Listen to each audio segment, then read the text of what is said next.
Very good evening everyone. Last time हमने देखा था जब निफ्टी एक सप्लाई के पास पे थी, समवेयर यहाँ पे जो हमने मार्क करके रखा था। और यहाँ पे हम लोग थोड़ा सा कॉशियस व्यू लेके चल रहे थे कि यहाँ पे इमीडिएटली हम लोग तो बाय नहीं करना चाहते हैं। और वहां से उस सप्लाई को टेस्ट करके एक बार निफ्टी नीचे भी आया। Monthly as well as quarterly अगर दोनों टाइम फ्रेम पे देखेंगे तो ट्रेंड हमने बहुत स्ट्रांग कहा था। वीकली टाइम फ्रेम पे बस हम लोगों को नीचे हमने टारगेट दिया था समवेयर अराउंड 21,600 तक, जो कि पास वहां तक प्राइस आई, दैट इज 21,743 तक निफ्टी नीचे आया। बट टारगेट अचीव नहीं किया और वापस वहां से रिवर्स हो गया। तो that is a good sign कि नीचे के जो लेवल से जो टारगेट है वो अचीव नहीं हो रहे और वापस वहां से प्राइस ऊपर मूव कर रहा है। साथ ही हमने ये देखा था कि जब कभी भी यहां से प्राइस नीचे आएगा तो वापस हम लोगों को बहुत सारे बाइंग अपॉर्चुनिटीज मिलेंगे। और स्पेशली जिस पे हमने फोकस किया था दैट इज निफ्टी बैंक, उसके साथ में निफ्टी फाइनेंशियल सर्विसेज। और इन दोनों सेक्टर्स में इन्वेस्ट करने का हमारा जो रीजन था कि उसके अंदर ट्रेंड अभी भी काफी स्ट्रांग थी। तो अगेन हम लोग आज वापस कंटिन्यू करते हैं निफ्टी से। सबसे पहले तो अभी जो करंट मार्केट प्राइस है निफ्टी का, अगेन ये एक सप्लाई जोन में आके रुका है। एक की लर्निंग पॉइंट यहां पे है कि ऊपर से जो इतना स्ट्रांग सेलिंग प्रेशर आया, जो सेलिंग प्रेशर आया फिर भी ये सेलिंग प्रेशर यहीं पे होल्ड होके ऊपर क्यों गया। सेलिंग प्रेशर यहीं पे होल्ड होके ऊपर क्यों गया? क्योंकि यहां से जो सेलिंग प्रेशर आया था यहीं तलक क्यों आया, इसके नीचे क्यों नहीं गया? तो उसका जो सबसे की पॉइंट रहेगा कि यहां पे जो है एक क्वार्टरली टाइम फ्रेम का डिमांड जोन बना हुआ है। तो अब यहां पे हमको क्या देखना है कि प्राइस एक क्वार्टरली के डिमांड जोन में आ रही है। एक बार के लिए सारे लाइंस में रिमूव कर देता हूं और एक जोन में मार्क कर रहा हूं। तो ये जो पॉइंट्स है ये बहुत इंपॉर्टेंट है। तो एक जो जोन हमने मार्क करके रखा है यहां से हम लोग इसको डिमांड जोन कहेंगे, जो कि एक क्वार्टरली टाइम फ्रेम का है। तो डिमांड जोन में जब कभी भी प्राइस आती है तो हम वहां पे बाय करने के लिए ही सोचेंगे। अब क्या हो गया, प्राइस जब इस जोन में आ रही है तो प्राइस कहां से आ रही है? सो बेसिकली क्वेश्चन रहेगा, when price comes to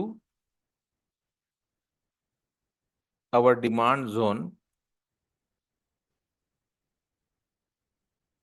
where from it coming, यानी वो कहां से आ रही है। नीचे तो आ रही है पर कौन से सप्लाई जोन को टेस्ट करके नीचे आ रही है? तो ऊपर में ये एक वीकली का सप्लाई जोन था और नीचे में क्वार्टरली का डिमांड जोन है। तो क्या हो गया, यहां पे इतना सारा पैनिक सेंटिमेंट्स क्रिएट किया गया, सेंटिमेंट्स बहुत ज्यादा निगेटिव क्रिएट किए। और प्राइस जो है एक वीकली को सप्लाई को टेस्ट करके नीचे आ रही है। इसका मतलब क्या है, जब प्राइस एक मेरे क्वार्टरली के डिमांड जोन को टेस्ट करके जब ऊपर जा रही है तो आइडियली ये सप्लाई जोन ब्रेक होना चाहिए था। बट क्या हुआ, फर्स्ट गो में ये सप्लाई जोन ब्रेक नहीं हुआ। तो पहले एक बार ये टेस्ट किया, यहां से प्राइस नीचे तो आ गई। तो यहीं तक ऊपर क्यों गई? क्योंकि यहां पे सप्लाई जोन था और कहीं ना कहीं ट्रेंड नीचे होने के वजह से, ट्रेंड डाउन होने के वजह से, अब यहां पे कंफ्यूज नहीं होना है। जैसे मैंने बोला था कि क्वार्टरली और मंथली में बहुत ज्यादा स्ट्रांग अप ट्रेंड है। तो एक बात वापस से आप लोग अगर पेन नोटबुक लेके बैठे या फिर जब रिकॉर्डिंग देखोगे तो ये पॉइंट आप लिख लेना दोबारा कि मंथली और क्वार्टरली में अगर अप ट्रेंड है, मैं वापस से रिपीट कर रहा हूं, मंथली या फिर क्वार्टरली में अगर अप ट्रेंड है और प्राइस को अगर नीचे आना है तो उससे जो छोटे टाइम फ्रेम रहेंगे दैट इज वीकली और डेली में आप लोगों को एक करेक्शन मिलेगा। और उस छोटे टाइम फ्रेम पे आपको एक डाउन ट्रेंड भी देखने मिलेगी। तो क्या हो गया कि अभी तो डेली और वीकली में क्या है, अभी डेली और वीकली में करेक्शन चल रहा है, जो कि एक मंथली या फिर क्वार्टरली के डिमांड जोन में प्राइस आ गई।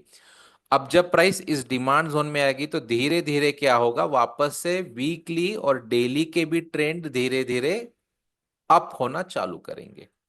तो जब इसने फर्स्ट टाइम यहां पे टेस्ट किया, तो उस टाइम पे क्या था कि उस टाइम पे यहां पे जब प्राइस आई है तो वीकली में डेली में डाउन ट्रेंड है, तो ट्रेंड का सपोर्ट मिल गया और वहां से प्राइस नीचे आ गई। और हमने कहा था कि सेंटिमेंट्स चाहे कितने भी निगेटिव रहे, अब अगर प्राइस हमारी एक बड़े टाइम फ्रेम के डिमांड जोन में है तो हम लोग सिर्फ बाइंग के बारे में ही सोचेंगे। तो हमने यहीं पे एक डिमांड जोन मार्क करके रखा था कि अगर प्राइस यहां पे आती है तो हम लोग बाय करेंगे। बट क्या हुआ, जब प्राइस ओपन हुई तो हमारे उस डिमांड जोन के नीचे ही सीधा ओपन हुई है। बट क्या हो गया, ये तो डिमांड जोन वायलेट हो गया ऐसा हम बोलते, क्योंकि डायरेक्टली वो ब्रेक हो गया। बट अभी भी जो प्राइस है, जो हमने ये बड़ा जो बॉक्स मार्क करके रखा है, ये पूरा के पूरा एक क्वार्टरली टाइम फ्रेम का डिमांड जोन है। तो जो की लर्निंग रहेगा, यहीं पे आके प्राइस क्यों रुक गई या फिर यहीं पे आके सेलिंग क्यों रुक गई, क्योंकि ये बड़े टाइम फ्रेम का डिमांड जोन है। और आरएसआई के हिसाब से यहाँ पे अभी भी ट्रेंड हायर टाइम फ्रेम पे बहुत स्ट्रांग है, तो ट्रेंड का भी सपोर्ट मिल गया और साथ में प्राइस को सपोर्ट भी मिल गया। अब करंट प्राइस वापस से ऊपर तो आ गई है। अब यहां पे अगर हम लोग देखेंगे तो एक छोटे टाइम फ्रेम का बहुत अच्छा एक सप्लाई जोन यहां पे बना हुआ है। तो अभी भी अगर हम लोग देखेंगे तो यहां तलक प्राइस तो नहीं आई है। बट अगर आने वाले दिनों में, दैट इज मंडे को, अगर गैप अप होता है और प्राइस अगर हमारे इस जोन में आती है, तो हमको यहाँ पे थोड़ा सा कॉशियस रहना पड़ेगा। यहाँ पे हम लोग शॉर्ट अपॉर्चुनिटी के लिए देख सकते हैं। तो हमारा जो जोन रहेगा दैट इज 24,228 से लेके 23,987, 986। ये एक डेली का सप्लाई जोन है जहां से अच्छा जोन है। अच्छा जोन का डेफिनेशन भी हर एक का अलग अलग हो सकता है। मेरा डेफिनेशन क्या है कि अगर इसके लेफ्ट और राइट में अगर देखूं तो कुछ भी नहीं गई है, कुछ भी नहीं है, प्राइस ऊपर गई और वहां से सीधा प्राइस नीचे आना चालू हो गया है।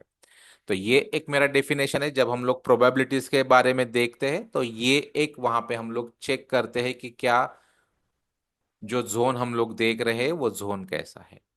तो यहाँ पे तो वापस से हम लोगों को प्रॉफिट बुकिंग के लिए अपॉर्चुनिटीज मिलेगी। जहां पे भी हम लोगों ने नीचे कुछ बाय अगर किया है, तो अगर निफ्टी इस जोन में आती है तो एक बार हम लोगों को प्रॉफिट बुक के लिए सोचना चाहिए। अब अल्टीमेटली क्या होना चाहिए, ये जोन भी ब्रेक होना चाहिए। क्यों? क्योंकि प्राइस जो है एक बड़े टाइम फ्रेम के डिमांड जोन को टेस्ट करके ऊपर आ रही है और अभी भी सेलिंग प्रेशर कहीं ना कहीं ज्यादा रहेगा, तो वापस से यहां से हो सकता है कि प्राइस को वापस एक सेलिंग प्रेशर देखने मिले। अब छोटे टाइम फ्रेम पे एक बार जाते हैं हम लोग, 60 मिनट पे जाते हैं, तो एक बहुत इंपॉर्टेंट सपोर्ट यहाँ पे क्रिएट किया गया है। तो अगर एक बड़ा डाउन मूव अगर निफ्टी में आना है तो वो निफ्टी में बड़ा डाउन मूव जो आएगा दैट इज जब प्राइस 23,353 जब ब्रेक करेगा। तो राउंड फिगर मान के चलो कि 23,350 जब ब्रेक होगा तो ये हमारे लिए अभी क्या हो गया, एक इंपॉर्टेंट सपोर्ट हो गया है। तो जब तक ये लेवल ब्रेक नहीं होगा, एक बड़ा करेक्शन निफ्टी में हम लोगों को देखने नहीं मिलेगा। तो सबसे इंपॉर्टेंट जो इसमें हुआ है कि वीकली में हमारा जो टारगेट था that is, weekly time frame की सिर्फ हम लोग बात करेंगे तो 21,600 तलक प्राइस आना चाहिए था, पर 21,743 तलक ही प्राइस नीचे आई और वहां से प्राइस वापस ऊपर जाना चालू हो गई। तो वीकली में हमारा क्या हो गया कि हमारा जो टारगेट था वो टारगेट अचीव नहीं हुआ और प्राइस वहां से रिवर्स्ड हो गई। इसका मतलब कहीं ना कहीं बाइंग प्रेशर स्ट्रांग है। बट अभी भी वीकली और डेली में हमको कुछ ट्रेंड रिवर्सल सिग्नल्स तो नहीं मिले हैं। हो सकता है उसके लिए टाइम मिले, टाइम लगे, या फिर कोई सेटअप बने ही ना और प्राइस सीधी सीधी ऊपर चली जाए। बट 60 मिनट के हिसाब से अगर देखेंगे तो ये जोन हमने मार्क करके रखा है, ये हमारे लिए बहुत इंपॉर्टेंट रहेगा। अगर इसके पास निफ्टी आती है तो वापस से हम लोग शॉर्ट टर्म या फिर इंट्राडे के हिसाब से बाय करने का जरूर सोचेंगे। और अगर थोड़ा शॉर्ट टाइम फ्रेम पे जाके देखते हैं, अगर 15 मिनट में भी देखेंगे तो अगेन बहुत स्ट्रांग है। अब रिवर्सल कहां से मिला अगर आप देखोगे तो एज पर आरएसआई, जैसे मैंने बताया था कुछ दिन पहले, यहां पे हमने क्या देखा था, यहां पे हमने क्या देखा था कि आरएसआई ने 40 ब्रेक किया बट अभी 60 ब्रेक नहीं हो रहा है। सेम उसके अपोजिट देखो क्या हो गया कि यहां पे अगर देखेंगे तो अब आरएसआई क्या कर रहा है, 60 ब्रेक कर रहा है, और जब प्राइस नीचे आ रही है, प्राइस जब नीचे आ रही है तो वो 40 ब्रेक नहीं हो रहा है। इसका मतलब क्या है कि यहां से 15 मिनट के टाइम फ्रेम पे अगर देख रहे हैं तो जो भी टाइम फ्रेम पे ये आप पर्टिकुलर देख रहे हैं तो इसका मतलब क्या है कि ये रेंज शिफ्ट हो गया, that is bullish range shift हो गया है। तो अब जब जहां पे भी आप देखोगे तो आरएसआई जब कभी भी 40 के पास में आ रहा है ना तो एक अप मूव आपको मिल रहा है। तो कल यानी मंडे को अगर प्राइस नीचे आती है, आरएसआई अगर आपको 40 के पास में मिल रहा है तो हम लोग वापस से बाय के लिए सोचेंगे। कब तक, जब तक कि प्राइस ये जो सप्लाई जोन हमने मार्क करके रखा है, अगर प्राइस इस जोन में नहीं जाती है, इस जोन के पहले ही अगर प्राइस नीचे आती है, 15 मिनट पे हम लोग बात कर रहे हैं, ऊपर वाला जो जोन है उस जोन में जाने के पहले ही अगर प्राइस नीचे आती है तो हम लोग एग्रेसिव बाय करेंगे। बट अगर प्राइस ये सप्लाई जोन में जाके अगर नीचे आती है तो फिर हम लोग एग्रेसिव बाय नहीं करेंगे। अगेन ये भी एक बहुत इंपॉर्टेंट पॉइंट जो अभी मैंने कहा कि एग्रेसिव कब जाएंगे, अब एग्रेसिव कब नहीं जाएंगे, ये भी आपको नोट करके रखना है। सो ये हो गया निफ्टी के बारे में। हमने देखा था कि निफ्टी बैंक अगर आपको इन्वेस्ट करना है तो निफ्टी बैंक बहुत एक अच्छा ऑप्शन रहेगा। उसका रीजन हमने बताया था कि वीकली टाइम फ्रेम पे अगर देखेंगे तो काफी लंबे समय से, लगभग यहां से अगर हम लोग देखते हैं तो 2020 के बाद में कभी भी बैंक निफ्टी में जो है आरएसआई ने 40 का लेवल ब्रेक नहीं किया है। तो इसी बेसिस पे हमको यहाँ पे पता चला कि आरएसआई अभी भी काफी स्ट्रांग है, तो बैंक निफ्टी में ट्रेंड काफी स्ट्रांग है। और और एक जो की लर्निंग है कि जो निफ्टी का जो सेलिंग स्टॉप होने का रीजन क्या है कि जैसे निफ्टी जब डिमांड में आई तो देखो क्या हो गया, निफ्टी के साथ में निफ्टी बैंक भी ये क्वार्टरली टाइम फ्रेम के डिमांड जोन में आ गई। अब क्या हो गया है, निफ्टी भी डिमांड जोन में आ गई है और निफ्टी के साथ में बैंक निफ्टी भी डिमांड जोन में आ गई है, तो दोनों भी एक साथ डिमांड में आ गए। इसका मतलब क्या है, एक्सक्यूज मी, तो नीचे जाने की जो प्रोबेबिलिटीज है वो बहुत ज्यादा कम हो गई है। तो एक बार के लिए बैंक निफ्टी में क्या हो गया, इस डिमांड जोन से प्राइस वापस से नीचे आ गई और बहुत इजीली ये सप्लाई जोन ब्रेक होके प्राइस ऊपर चली गई। और कोई भी सप्लाई जोन अभी रिस्पेक्ट नहीं हुआ। ये हमें कैसे पता चला, जब प्राइस ने ये सप्लाई जोन ब्रेक कर दिया तभी हमको पता चला कि जो अब डिमांड जोन है, जो बायर्स है वो काफी स्ट्रांग हो गए हैं और आने वाला बाइंग प्रेशर जो है और भी वो स्ट्रांग रहेगा। तो एक अच्छा रेंज बैंक निफ्टी ने ब्रेक कर दिया है, और जो बैंक निफ्टी के अंदर जो स्ट्रांग स्टॉक थे जैसे कि एचडीएफसी बैंक, उसके साथ में आईसीआईसीआई बैंक, निफ्टी बैंक में जो स्टॉक्स है उसका मैं बता रहा हूं आपको, तो उसके भी हम लोग स्टॉक देखेंगे अभी। तो सबसे जो स्ट्रांग था कि एचडीएफसी बैंक, एचडीएफसी भी बैंक देखोगे तो इसने भी नया ऑल टाइम हाई दिया है। हालांकि इसके अंदर बहुत क्लियर ट्रेंड नहीं थी और हम लोग थोड़ा सा इस लोअर लेट का लोअर लेवल का हम लोग वेट कर रहे थे, बट वहां तक तो प्राइस आई नहीं। एक रेंज क्रिएट हुआ, ये रेंज क्रिएट होने के बाद में उसी में रीटेस्ट मिला और प्राइस ऊपर चली गई। तो जो मेन लीड रोल था निफ्टी और बैंक निफ्टी को ऊपर लेके जाने के लिए वो था एचडीएफसी बैंक का, जो अभी एक ऑल टाइम हाई पे है। ट्रेंड की अगर बात करें तो जितना बैंक निफ्टी स्ट्रांग है उतना अभी भी ये इतना स्ट्रांग नहीं है कंपेयर टू बैंक निफ्टी। हालांकि ये उसको लीड तो कर रहा है, और यही स्टॉक जो है वो निफ्टी और बैंक निफ्टी को ऊपर लेके जा रहा है कंटिन्यूअसली। उसी के साथ में अगर हम लोग देखेंगे तो आईसीआईसीआई बैंक भी काफी स्ट्रांग है, उसने भी एक अच्छा ऑल टाइम हाई दिया है। अगर ट्रेंड की अगर मैं बात करूं, अगर मैं ट्रेंड की बात करूं एचडीएफसी बैंक और आईसीआईसीआई बैंक में, तो एचडीएफसी बैंक में अभी भी बहुत स्ट्रांग अप ट्रेंड है कंपेयर टू एचडीएफसी बैंक। तो एचडीएफसी बैंक के बाद में जो दूसरा हेवी वेट स्टॉक है दैट इज आईसीआईसीआई बैंक। तो ये भी काफी स्ट्रांग था, इसने भी ऑल टाइम हाई दिया, इसने भी एक रेंज ब्रेक किया। तो अगेन जब वापस से ये स्टॉक नीचे आएंगे तो अभी भी आपको ये सेक्टर में इन स्टॉक्स में अभी भी आपको बाय ही बने रहना है। उसके बाद में एक्सिस बैंक जो था अभी भी इनके साथ में इतना अच्छा परफॉर्म नहीं किया है, तो इसके अंदर अभी भी आपको रूम है ऊपर जाने के लिए प्राइस। पर हमको देखना पड़ेगा कहीं ना कहीं अगर ऊपर कोई सप्लाई जोन रहेगा तो हम लोग यहाँ पे करंट मार्केट प्राइस पे तो बाय नहीं करेंगे। तो अगर यहाँ पे देखेंगे तो हल्का सा कोई एक रिजेक्शन जैसे लेवल है, तो करंट मार्केट प्राइस पे तो हम लोग बाय नहीं करेंगे। तो करंट मार्केट प्राइस से जब प्राइस नीचे आएगी तो डेफिनेटली ये एक अच्छा यहाँ पे गैप गैप के साथ में डिमांड जोन क्रिएट हुआ है लगभग 1070 के आसपास में। तो अगर उतना बड़ा अगर करेक्शन आता है तो हम लोग बाय के लिए सोचेंगे। और अगर रेंज ब्रेक हो रहा है, तो रेंज अगर ब्रेक हो रहा है तो हम लोग उसके साथ भी जा सकते हैं।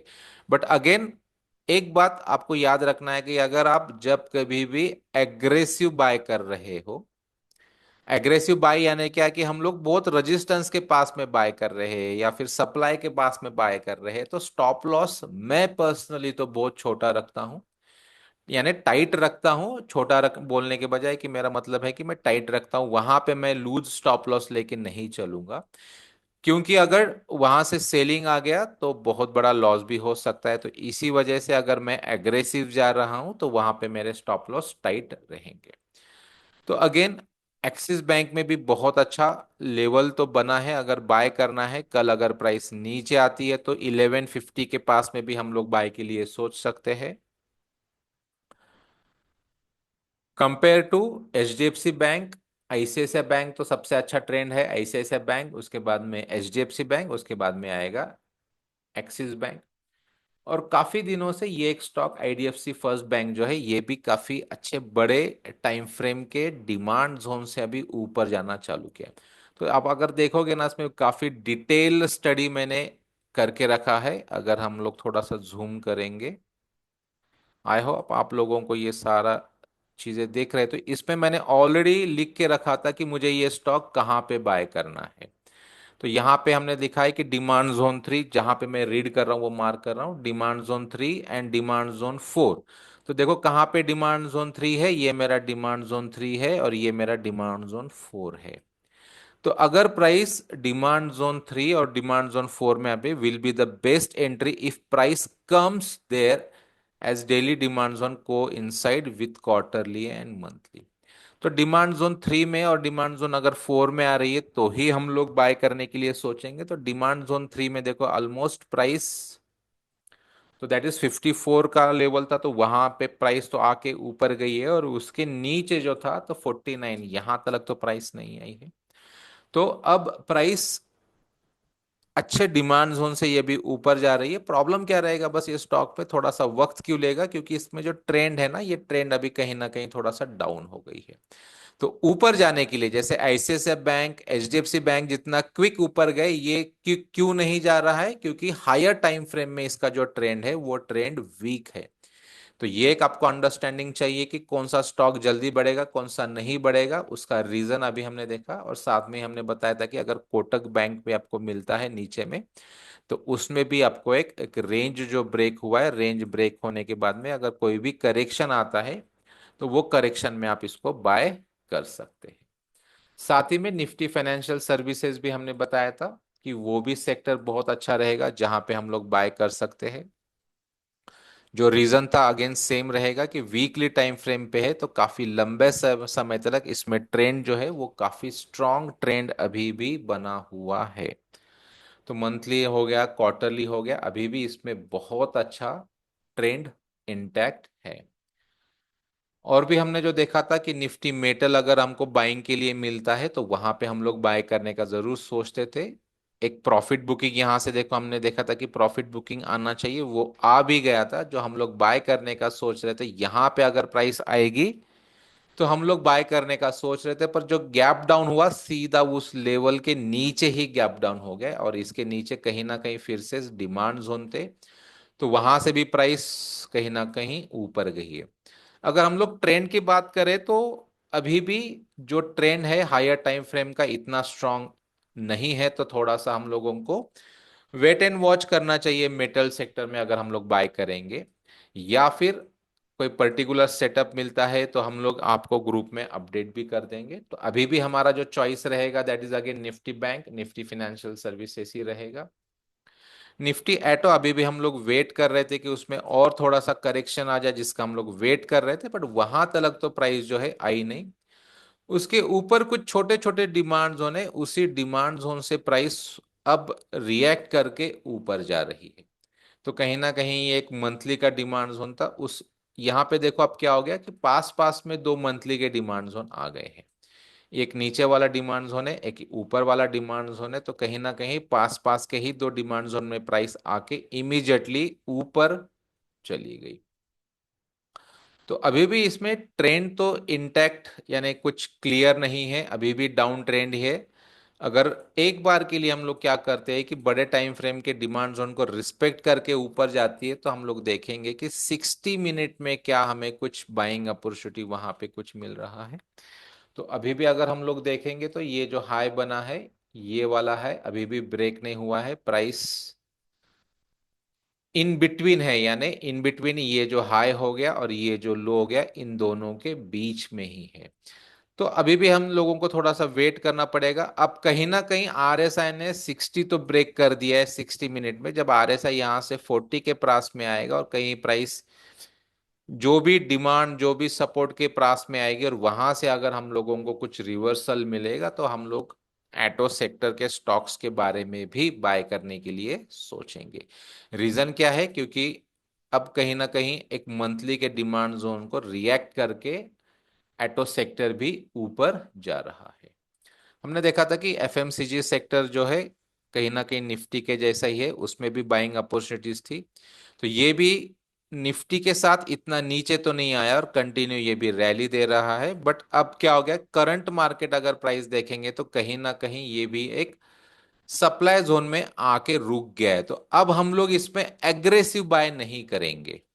अब जो एफएमसीजी सेक्टर है हम लोग इसमें एग्रेसिव बाय नहीं करेंगे। कहीं ना कहीं छोटे छोटे छोटे इसमें सप्लाई जोन है, तो कहीं ना कहीं हो सकता है प्राइस थोड़ी सी ऊपर जाए वापस नीचे आ जाए, प्राइस ऊपर जाए वापस नीचे आ जाए। और इसी के साथ हमने एक लेवल इसके अंदर मेंशन किया था कि जब तक 52, अगर आपने लास्ट वीडियो देखा रहेगा नहीं देखा रहेगा तो एक बार जाके देख लेना कि जहां पे हमने मेंशन किया था कि जब तक 52,954 के ऊपर प्राइस सस्टेन हो रहा है तो इसके अंदर बहुत एक स्ट्रॉन्ग रिवर्सल ट्रेंड हमको देखने मिल सकता है।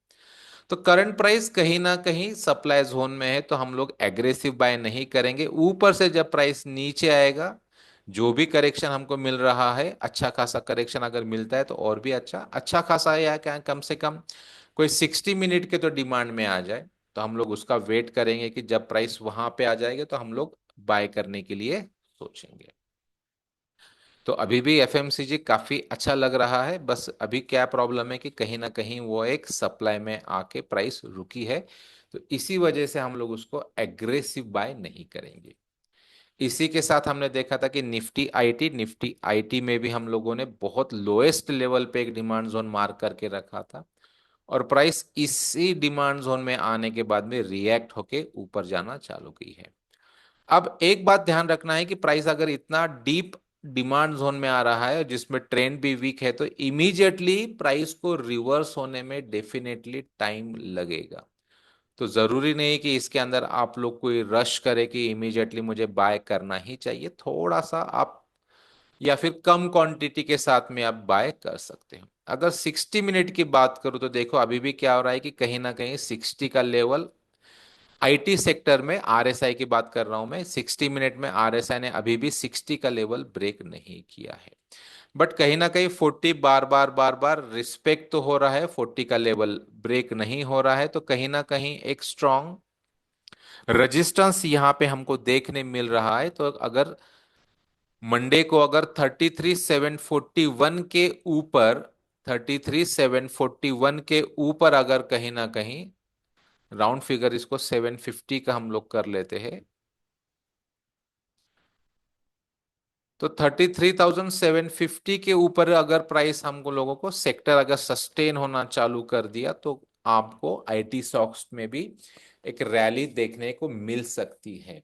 तो अगेन मंडे के दिन अगर 60 मिनट का कैंडल इसके ऊपर जाके हमको क्लोज चाहिए, इसके ऊपर एक कुछ अच्छा क्लोज मिलेगा, तो हम लोग आईटी सेक्टर्स में भी बाय करने के लिए सोचेंगे। इसी के साथ में हमने पीएसयू बैंक्स का भी देखा था कि पीएसयू बैंक्स जो भी है वो भी एक डिमांड जोन में आके रुकाया, अगर उसमें भी हम लोगों को एक चांस मिलता है बाय करने के लिए, तो वो भी एक अच्छा हमको अपॉर्चुनिटी मिलेगा। अब क्विकली कुछ स्टॉक हम लोग डिस्कस करते हैं कि आने वाले दिनों में अगर हम लोगों को बाय करना है, तो सेक्टर के बारे में क्विकली। तो निफ्टी कहीं ना कहीं अभी एक सप्लाई जोन के पास में अप्रोच हो रहा है, तो हम लोग एग्रेसिव बाय नहीं करेंगे। 60 मिनट में उसमें एक हमने बहुत स्ट्रांग सपोर्ट मेंशन करके रखा है, अगर वो होल्ड है तो उसके नीचे ही हम लोगों को बड़ा एक करेक्शन देखने मिलेगा। तब तक जो रहेगा तो इसी रेंज में आपको बड़े अप और डाउन मूव्स इंट्राडे में देखने मिल सकते हैं।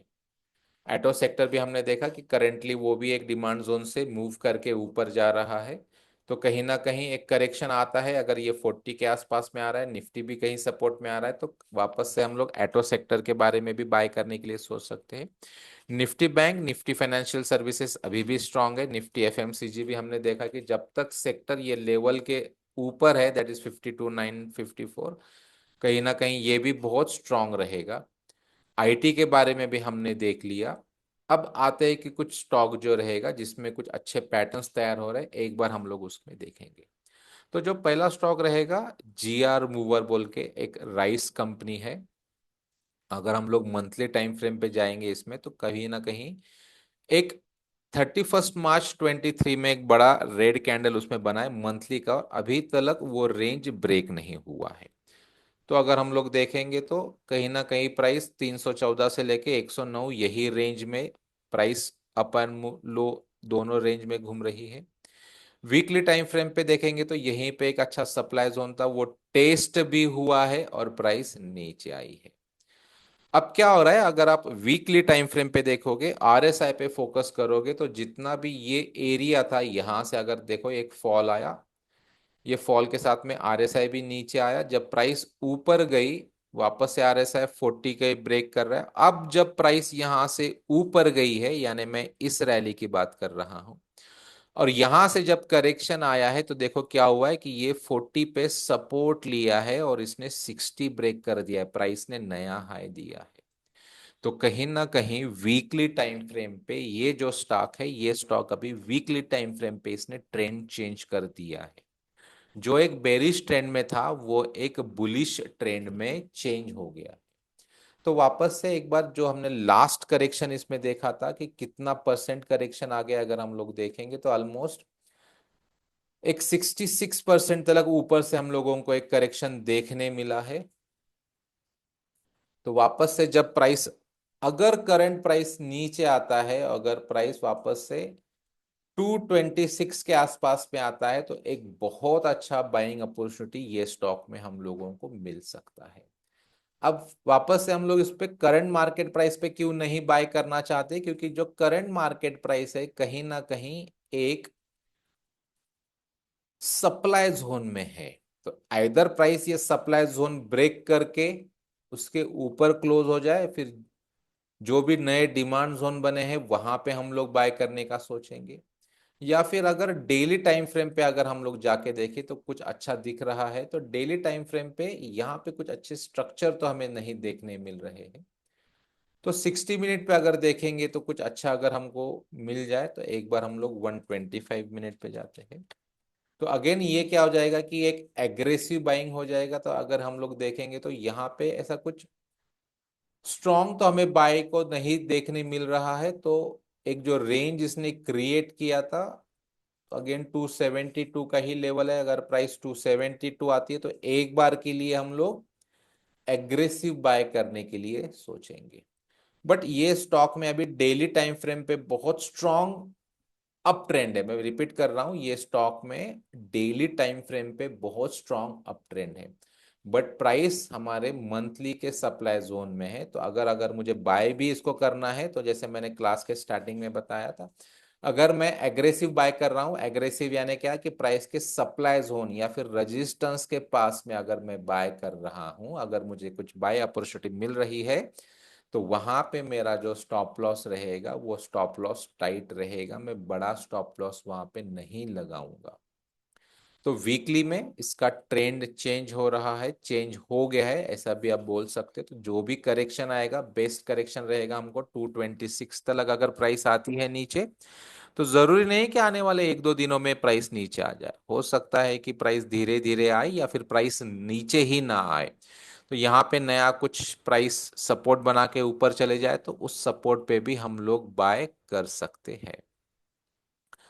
उसके बाद में अजंता फार्मा अगर हम लोग देखेंगे, तो जो हमने अभी Nifty bank, Nifty financial services में देखा, तो ये स्टॉक में भी अगर हम लोग देखेंगे तो काफी लंबे समय तक 2022 में अभी भी कहीं ना कहीं एक स्ट्रॉन्ग अप ट्रेंड इसमें है।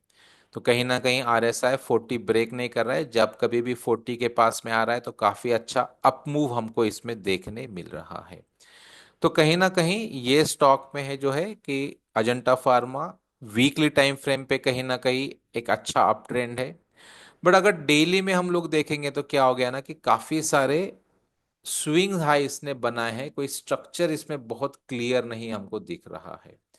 तो प्राइस जो है कंटिन्यूअसली लोअर लो ही दे रही है, तो प्राइस जो है कंटिन्यूअसली लोअर ही लो दे रही है। तो लास्ट जो जो स्विंग हाई है जो हम कंसीडर कर रहे हैं कि लगभग 2830 कहीं ना कहीं ये एक रेजिस्टेंस रहेगा। आइदर स्टॉक ये ब्रेक कर दे या फिर करंट लेवल से अगर नीचे आता है, और जो लास्ट लो है इसका 2394, अगर प्राइस यहाँ पे आता है तो हम लोग बाय करने का सोचेंगे, या फिर ये रेंज अगर ब्रेक होता है तो यहाँ पे भी हम लोग बाय करने के लिए सोचेंगे। क्यों बाय कर रहे हैं? वीकली टाइम फ्रेम पे उसका जो ट्रेंड है वो ट्रेंड कहीं ना कहीं अभी भी अच्छा है, स्ट्रांग है, इसीलिए हम लोग उसको बाय करने के लिए सोच रहे हैं। 60 मिनट पे अगर हम लोग जाके देखेंगे तो आरएसआई भी काफी अच्छा है। तो 15 मिनट का टाइम फ्रेम पे अगर कोई भी यहां से प्राइस अगर नीचे आ रही, तो 15 मिनट के टाइम फ्रेम पे भी आप लोग बाय करने के लिए सोचेंगे। तो 15 मिनट पे अगर मुझे बाय करना है तो सपोर्ट कहाँ पे है इसको, 2584। तो जब कभी भी मैं 15 मिनट की बात कर रहा हूं तो वहां पे हम लोग कंपलसरी इंट्राडे के बारे में ही सोचेंगे। तो क्विक वहां पे आऊंगा, अगर हमको कोई सेटअप मिल रहा है तो एक अगर हमको बाय करना है 2630, करंट मार्केट प्राइस से ही प्राइस अगर नीचे आती है तो एक बार हम लोग 2630 के आसपास बाय करने का सोच सकते हैं, या फिर उसके नीचे भी अगर प्राइस हमको मिल रही है 2584, तो यहाँ पे भी हम लोग बाय करने का सोचेंगे। बट इसके अंदर हम लोग देख रहे हैं कि ऑल टाइम हाई तक तो प्राइस जानी चाहिए, बट निफ्टी फार्मा का उसको सपोर्ट मिलना जरूरी है। तो एक बार निफ्टी फार्मा भी देख लेते हैं कि इसी के जैसा उसमें भी कुछ सेटअप हमको मिल रहा है। तो कहीं ना कहीं ये भी कोई डिमांड जोन से ऊपर जा रहा है, इसका ट्रेंड भी अभी भी अच्छा ही है। बट अभी क्या हो गया है कि इसने एक सप्लाई जोन यहाँ पे बना दिया है।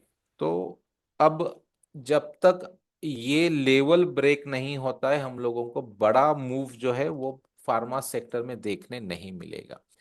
इसी के बीच बड़ा मूव मिलता रहेगा, यानी विपसॉज मिलते रहेंगे आपको। बट जब ये लेवल जब वो क्लोज दे देगा, यानी 22,080 के ऊपर जब हम लोगों को क्लोज मिलेगा वीकली टाइम फ्रेम पे, तो ही एक अच्छा अपमूव हमको देखने मिलेगा। नहीं तो जैसे मैंने बताया कि चार्ट में क्या हो रहा है कि प्राइस ऊपर तो जा रही है, बट उतना ही स्ट्रांग के साथ में सेलिंग में हमेशा प्राइस कंटिन्यूअसली लोअर लो बनाते ही नीचे जा रही है। तो ये कंटिन्यू क्यों रहेगा? क्योंकि जब तक ये लेवल के ऊपर क्लोज नहीं होता है, ट्रेंड कंफर्मेशन हमको उसमें नहीं मिलेगा। तो अजंता फार्मा पे भी हम लोगों को ध्यान रखना है। उसके बाद में अल्केनामाइन, ये केमिकल सेक्टर का स्टॉक रहेगा। केमिकल से याद आया कि जो एग्री केमिकल के स्टॉक्स है, वो सारे के सारे स्टॉक्स में सेक्टर में बहुत अच्छा बाइंग मिल रहा है। बहुत सारे स्टॉक्स है, तो एक साथ में इतना उसमें डिस्कस नहीं कर सकता। बट अगर आप कोई स्टॉक ट्रैक कर रहे हो जो एग्रोकेमिकल है, जो एग्रीकल्चर रिलेटेड है, तो आप ग्रुप में डाल सकते हो। हम लोग उस पर स्टडी करके हम लोग वो भी डिस्कस कर सकते हैं। तो वो एक सेक्टर हमको ध्यान रखना है, एग्रोकेमिकल का एक सेक्टर को हमें ध्यान रखना है। तो अगर अल्केनामाइन की हम लोग बात करें, तो ये भी एक हमारे अभी बड़े टाइम फ्रेम के डिमांड जोन में प्राइस आ गई है। अब प्राइस बड़े टाइम फ्रेम के डिमांड जोन में तो आ गई है, नीचे आते वक्त प्राइस ने क्या किया है, डिमांड जोन ब्रेक करके प्राइस नीचे आई है। तो कहीं ना कहीं बड़े टाइम फ्रेम पे जो है इसका ट्रेंड डाउन है। तो जब कभी भी बड़े टाइम फ्रेम पे ट्रेंड डाउन रहेगा, तो हम लोग बहुत एग्रेसिव बाय नहीं करेंगे, हम लोगों को कंफर्मेशन मिलना बहुत जरूरी है। तो इसमें भी अगर देखेंगे तो काफी दिनों तक इसके अंदर एक डाउन ट्रेंड है। 2021 के बाद में कंटिन्यूसली ये लोअर लो लोअर हाई ही प्राइस देते हुए नीचे आ रही है। तो जैसे कि मैंने बताया, मल्टीपल टाइम फ्रेम पे, बड़े टाइम फ्रेम पे ट्रेंड अभी भी इसके अंदर डाउन ही है। बट अब हम लोग क्या देख रहे हैं इसके अंदर कि बड़े टाइम फ्रेम का उसने सपोर्ट ले लिया है। अब प्राइस जो है यहां से रिवर्स होना चालू हो गई है। तो एक छोटे टाइम फ्रेम पे अगर हमको यहाँ पे कहीं पे बाय अपॉर्चुनिटी मिलती है, कहीं पे प्राइस अगर नीचे आ रही है, तो ये भी स्टॉक हमारे रडार पे रहेगा। तो लगभग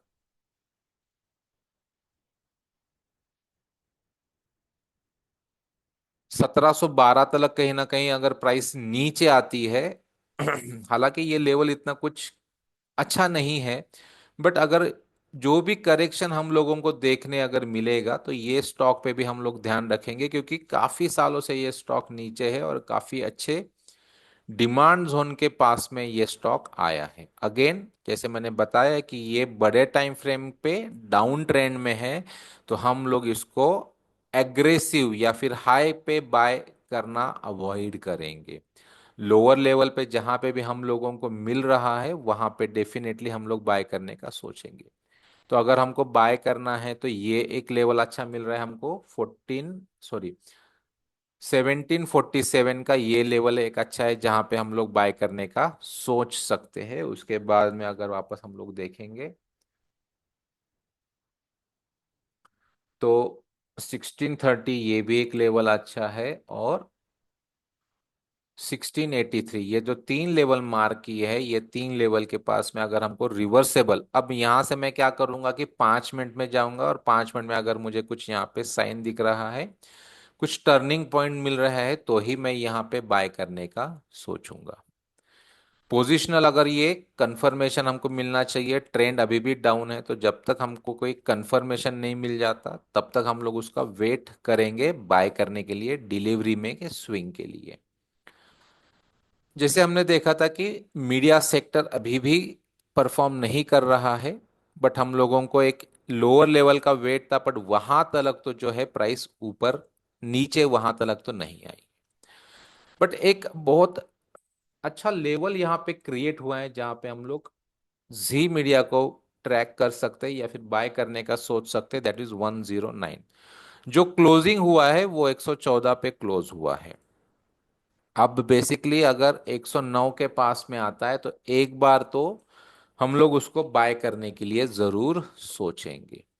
इस पे भी हम लोगों को ध्यान रखना है। काफी दिनों से ये भी स्टॉक, अगर हम लोग ट्रेंड की बात करें, तो देखो मंथली हो गया, वीकली हो गया, सारे के सारे टाइम फ्रेम पे ये डाउन ट्रेंड में ही चल रहा है। तो जब एक डाउन ट्रेंडिंग वाला मैं स्टॉक बाय करूंगा, तो हमेशा मैं कॉशियस रहूंगा उसके अंदर। बट एक रेंज यहाँ पे क्रिएट हुआ है, और वो रेंज हायर लेवल पे ब्रेक हुआ है। तो अब इसमें थोड़ा सा प्रॉब्लम आएगा कि अगर 109 पे हम लोग बाय करेंगे, तो इसका जो स्टॉप लॉस रहेगा लगभग 94 के नीचे आ रहा है। अगर ये स्टॉप लॉस भी कंफर्टेबल नहीं रहेगा तो मैं थोड़ा सा और इंट्राडे में, जब कभी भी मुझे कुछ रिवर्सल दिख रहा है तो मैं डे लो यानी वहां पे मैं बाय करूंगा, और मैं डे लो का स्टॉप लॉस लगा के छोड़ दूंगा उस पर्टिकुलर डे पे। अगर वापस से मेरा स्टॉप लॉस हिट करता है तो मैं उस दिन के लिए दोबारा बाय नहीं करूंगा। फॉर एग्जाम्पल मान के चलो कि कोई भी एक दिन की, इस दिन, तो हम लोग इस दिन पे आते हैं एक बार के लिए। तो जो मैं आपको बताना चाह रहा हूं, 8 अप्रैल की बात, अगर अगर मुझे बाय करना है तो यहाँ पे जो कोई भी सेटअप रहेगा कि यहाँ पे अगर मुझे कुछ दिख रहा है कि कुछ रिवर्स हो रही है प्राइस, तो मैं डे लो पे तो मेरा बाय नहीं होगा, पर मान के चलो कि एक रेंज यहाँ पे ब्रेक हो गई है, तो जैसे ही ये रेंज ब्रेक हो गई तो लगभग मैंने 970 पे बाय कर लिया, और मेरा स्टॉप लॉस क्या रहेगा फिर ये वाला। तो मैं 2 रुपए का ही रिस्क लेके मैं क्या करूंगा, फिर इसमें कैरी करके बैठ जाऊंगा यानी पोजीशन में होल्ड कर लूंगा। तो जब मुझे कॉन्फिडेंस नहीं रहेगा तो मैं क्या करता हूं कि लोअर लेवल पे ऐसे कुछ सेटअप, जो भी आपको सेटअप कंफर्टेबल रहेगा, तो वो सेटअप होने के बाद में मैं उस दिन का डे लो का स्टॉप लॉस लगा के मैं बैठ जाता हूं। पर अब क्या हो गया कि अगर मान के चलो प्राइस ऊपर तो गई पर वापस से नीचे आ गई और मेरे लेवल के नीचे आके इसने स्टॉप लॉस ट्रिगर कर दिया, तो यहां पे मैं उस दिन के लिए पोजीशन एग्जिट कर लूंगा, और वापस से हम लोग नए सेटअप होने का डेफिनेटली वेट करेंगे। तो अगेन जी को मैं 109 के आसपास बाय करने का सोचूंगा, स्टॉप लॉस आ रहा है 94, ट्रेंड अभी भी डाउन है, तो थोड़ा सा उसमें कॉशियस रहना जरूरी है। लास्ट वीक हमने जो स्टॉक डिस्कस किए थे, लास्ट टू लास्ट वीक, एक था एशियन पेंट, कि अगर इसमें भी कोई करेक्शन आता है तो आप बाय कर सकते हो। अगर आप देखोगे तो इसमें क्या हो रहा है, इतने दिन जो lower low lower high pattern चल रहा था, अब देखो एक higher high higher low pattern इसमें कंटिन्यू हुआ है। हालांकि ट्रेंड अभी भी डाउन है, तो ऊपर के लिए आप देखो, सबसे वापस से जब आप वापस से अगर कोई रिकॉर्डिंग देखेगा, जो कुछ भी देखेगा, तो नीचे आते वक्त प्राइस में मंथली में ना कोई भी सप्लाई जोन नहीं बना है। अब प्राइस मेरे मंथली के डिमांड जोन से अगर ऊपर जा रही है तो इसको रोकने के लिए मंथली का एक सप्लाई जोन तो चाहिए, जो कि इमीडिएटली पास में तो नहीं है, तो इसमें एक बहुत बड़ा टारगेट हमको मिल सकता है। सिर्फ प्रॉब्लम क्या है कि ट्रेंड हमारे फेवर में नहीं है, तो वीकली में अगर जाए तो वीकली में भी काफी दूर सप्लाई जोन है। तो अब ये स्टॉक ऊपर जाने के लिए समय क्यों ले रहा है, अगेन जो हमारा रीजन है कि ट्रेंड डाउन होने के वजह से इमीडिएटली, ट्रेंड डाउन रहने की वजह से क्या होगा, सेलिंग प्रेशर जो रहता है ना वो कंटिन्यू रहेगा, तो इमीडिएटली वो सेलिंग प्रेशर तो खत्म नहीं होगा। तो सेलिंग प्रेशर जब तक खत्म नहीं होगा, प्राइस यहीं पे थोड़ा सा कंसोलिडेशन करेगी। तो इमीडिएटली अगर यहां से हम लोग बाय भी करने का सोचेंगे तो देखो, ये वाला एक जोन रहेगा, तो 2900 तक तो प्राइस जानी ही चाहिए, और उसके ऊपर फिर अल्टीमेटली 3300 तक है। तो वापस से हम लोग इसके ये स्टॉक के ऊपर ध्यान रखेंगे। अगर कोई सेटअप मिलता है, सेटअप से मेरा क्या मतलब रहता है कि अगर मुझे सेटअप मिलता है ना तो मुझे एक क्लियर स्टॉप लॉस मिल जाएगा। तो एक बार मेरा एग्जिट प्लान क्लियर हो गया कि अगर एनालिसिस मेरे फेवर में नहीं चला तो मुझे कहाँ एग्जिट होना है, तो अगर वो एग्जिट पॉइंट अगर मेरे पास में रहेगा तो मुझे ट्रेड लेने में आसानी होगा। नहीं तो क्या होगा कि रैंडम मुझे कोई तो भी फिगर कहीं पे एंट्री करना पड़ेगा, और वो कोई रैंडम स्टॉप लॉस मुझे पकड़ के चलना पड़ेगा, कि जहां पे क्या होता है कि लोग मैक्सिमम टाइम वहां पे लोग एग्जिट नहीं होते हैं। और इसी के साथ में हम लोग एचडीएफसी लाइफ भी हमने देखा था कि एचडीएफसी लाइफ में भी एक रेंज ब्रेक हो गया है, तो कहीं ना कहीं ये अभी भी एक मंथली में सप्लाई जोन में था, तो जब प्राइस नीचे आएगी तो हम लोग बाय करने के लिए सोचेंगे। तो हम लोगों ने यहाँ पे उसको देखा था, ये सप्लाई जोन के आसपास में हमने देखा था कि यहाँ पे, तो जब प्राइस यहाँ से नीचे आएगी तो एक यहाँ पे जो प्रीवियस रेजिस्टेंस था उसी को टेस्ट करके प्राइस ऊपर जा रहा है। अब ये जो पर्टिकुलर पैटर्न यहाँ पे बना है, इसी को प्राइस टेस्ट करके ऊपर जा रहा है, ये मुझे क्या बता रहा है, या फिर ये प्राइस क्या बता रहा है कि ये इसमें एक स्ट्रॉन्ग बाइंग तो कहीं ना कहीं हो रही है। तो अभी भी कोई भी करेक्शन अगर आ रहा है तो ये स्टॉक में भी फिर से मैं हम लोग बाय के लिए सोच के चल सकते हैं। सो थैंक यू एवरीवन, आप लोगों का कीमती समय देने के लिए। जैसे हमने डिस्कस किया है, Nifty, bank Nifty, Nifty financial services. तो निफ्टी को अगर ऊपर जाना है तो जैसे दो सेक्टर हमने देखा था, निफ्टी बैंक और निफ्टी फिनेंशियल सर्विसेज अभी भी बहुत स्ट्रांग है। तो अगर कोई भी स्टॉक्स इसमें नीचे आते हैं ये पर्टिकुलर सेक्टर में, तो हम लोग बाय करने का जरूर सोचेंगे।